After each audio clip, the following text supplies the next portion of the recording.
तो चलिए matter of time है, मैटर ऑफ टाइम है। अगर उनके पिताजी ने जो कहते हैं वो सच हो जाता है तो मेरे पास मेरे पिताजी का भी आशीर्वाद है कि वो जहाँ रहते थे सत्ता वहीं जाती थी। मकर संक्रांति का समय चल रहा है और अब ये दावे किए जा रहे हैं अपोजिशन के द्वारा कि सरकार इधर उधर होने जा रही है, कितनी सच्चाई है इन दावों में?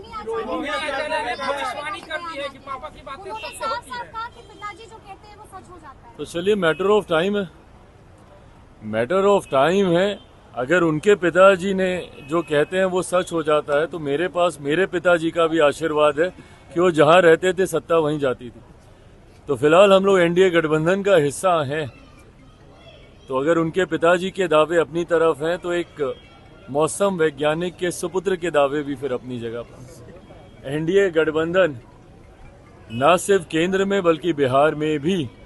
मजबूती से आगे बढ़ने का काम कर रहा है और ये एनडीए गठबंधन, ये डबल इंजन की सरकार बिहार में न सिर्फ 2025 तक बल्कि बिहार विधानसभा के चुनाव के बाद अगले 5 साल तक केंद्र और राज्य में डबल इंजन की एनडीए की सरकार बरकरार रहेगी, इसमें कहीं कोई शक नहीं। बिहार में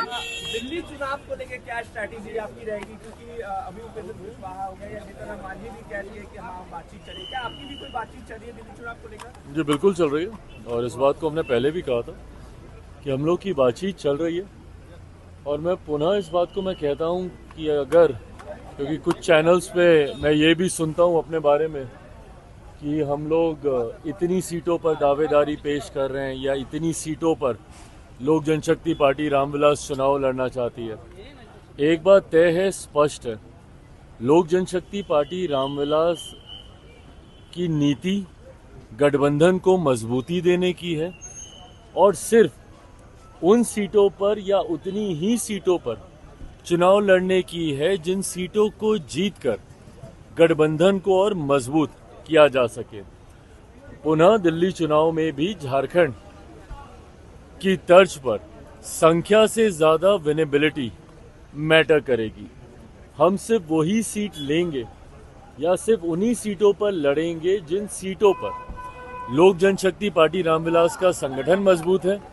हमारे प्रत्याशी मजबूती से तैयारी कर चुके हैं। संख्या दिखाने के लिए ज्यादा सीटें लें, अधिक सीटों पर चुनाव लड़ें और अपना स्ट्राइक रेट हम लोग कम करें, पार्टी ये कतई नहीं करेगी। जो सीट लेगी उसे जीतने के लिए ही लेगी और मैं मानता हूं कि मौजूदा परिस्थिति में जिस तरीके से आम आदमी पार्टी केजरीवाल जी की झूठे वादों से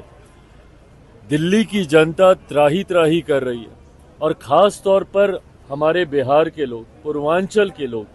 जिस बदहाल परिस्थिति में वहां पर जी रहे हैं और जिस तरीके से पूर्व मुख्यमंत्री केजरीवाल जी ने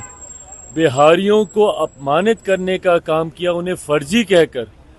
किसी को वोट जिताने के लिए फर्जीवाड़ा करने तक का, चुनाव जिताने के लिए फर्जीवाड़ा तक करने का आरोप जिस तरीके से यूपी बिहार के लोगों के ऊपर उनके द्वारा लगाया गया है, इन तमाम बातों को मद्देनजर रखते हुए इस बार दिल्ली की जनता वोट करेगी और 8 तारीख को जब परिणाम आएंगे तो वहां पे भाजपा के नेतृत्व वाली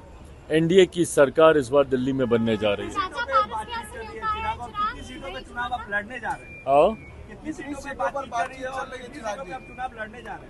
अब ये देखिए वही गठबंधन के भीतर की बातें हैं, कितनी सीटों पर चल रही है मुझे लगता है अब कुछ घंटों की बातें और हैं, 24 से 36-48 घंटे तक